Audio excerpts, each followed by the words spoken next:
இப்போ self compassion and self forgiveness பத்தி பார்க்கலாம். ஓகே. நம்ம இன்னர் சைல்டுங்கிறது நமக்கு எவ்வளோ வேணாலும் ஏஜ் ஆயிருக்கலாம். பிசிக்கலா நான் இப்ப 43 வயசுல 43 வயசுல கூட இருக்கலாம். ஆனா இன்னும் காலேஜ் படிக்கிற பருவத்திலேயே இருக்கிற ஆசைகளே எனக்கு நிறைவேறாமல் இருக்கு அப்படின்னா, உள்ளுக்குள்ள என்னுடைய எனர்ஜி காலேஜ் படிக்கிற ஒரு குழந்தையோட எனர்ஜியா தான் இருக்கும். சரி, காலேஜ் படிக்கிற ஒரு பொண்ணோட எனர்ஜியா தான் இருக்கும். ஓகேயா? ஸோ அந்த பருவநிலையிலேயே தான் நான் இன்னும் இருப்பேன். அத தாண்டி என்னோட எனர்ஜி உள்ள வளர்ந்தே இருக்காது.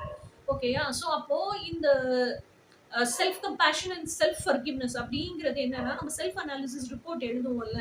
அப்ப நம்மளுக்கே நம்ம ஜட்ஜா இருந்து நம்ம எந்தெந்த இடத்துல தப்பு பண்ணிட்டோம், எந்தெந்த இடத்துல சரி பண்ணியிருக்கலாம், மத்தவங்க எந்தெந்த இடத்துல தப்பு பண்ணியிருக்காங்க. இப்ப ட்ராமாங்கிறது 2 பேர் இருக்காங்க. யாரோ ஒருத்தவங்க நம்ம சொல்றது தானே பாதிக்குது. அதான் நமக்குள்ள ட்ராமாவா உருவாகுது. அந்த ட்ராமா ரீசன் யாராக வேணாலும் இருக்கலாம். அப்ப அந்த சூழ்நிலையை யோசிச்சு பார்க்கும்போது அவங்க மேல தப்பு இருந்தா விட்டுருங்க. அது அவங்க பார்ட், அவங்க சரி பண்ணிக்கட்டும். நம்ம மேல எங்கெங்க தப்பு இருக்குன்னு நமக்கு தெரியும்ல. அப்ப உண்மையிலேயே ஆத்மார்த்தமா இந்த இடத்துலலாம் நம்ம சரி பண்ணியிருக்கணும்னு நமக்கு தோணும்ல.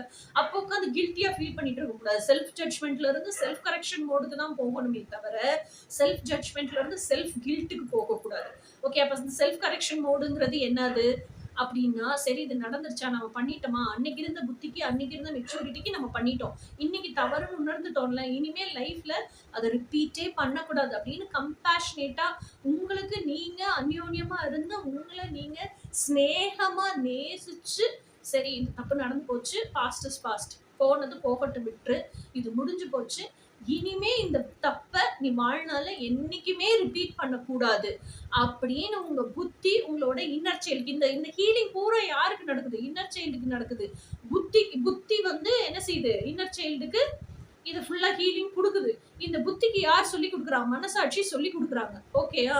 ஸோ அப்போ இந்த இந்த ஹீலிங் ஃபுல்லா நடக்கும்போது, இந்த புத்தி வந்து என்ன சொல்லுது? இனிமே இந்த இந்த ஒரு தப்ப நீ வாழ்நாள்லயே பண்ணவே கூடாது அப்படின்னு சொல்லும்போது, அந்த தவறு நீங்க பண்ணுன அந்த ஒரு மிஸ்டேக், அந்த ஒரு சண்டை இதெல்லாம் ஹீல் ஆகிக்கிட்டே வரும். இப்போ எனக்கு என்னோட எக்ஸோட நெறைய சண்டை போட்டுருக்கேன். அது மட்டும் தான் ஞாபகம் இருக்கு. என்ன சண்டை போட்டேன்? எதுக்கு சண்டை போட்டேன்னு ஒண்ணுமே தெரியல. அந்த லைஃப் லெசன்ஸ் மட்டும் தான் ஞாபகம் இருக்கு. அது எந்த எந்த சண்டையில வந்த லைஃப் லெசன் கூட எனக்கு ஞாபகம் இல்ல.